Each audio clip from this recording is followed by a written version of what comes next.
Hi అండి, ఈరోజు ఎంతో హెల్తీ అయిన పనసపిక్కల కర్రీ ఎలా చేయాలో చేసి చూపిస్తాను.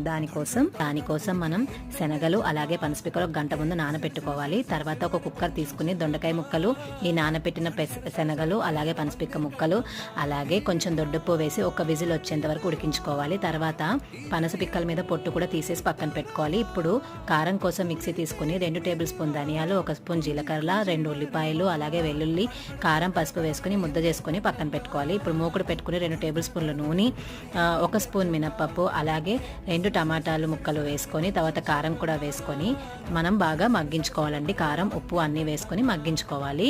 మగ్గిన తర్వాత దాంట్లోకి చింతపండు ముక్క వేసి ఆ తర్వాత మనం ఉడికించుకున్న శనగలు, దొండకాయలు అన్నీ కలిపిన మిశ్రమాన్ని ఇందులో వేసేసుకొని బాగా కలిపేసుకోవాలి.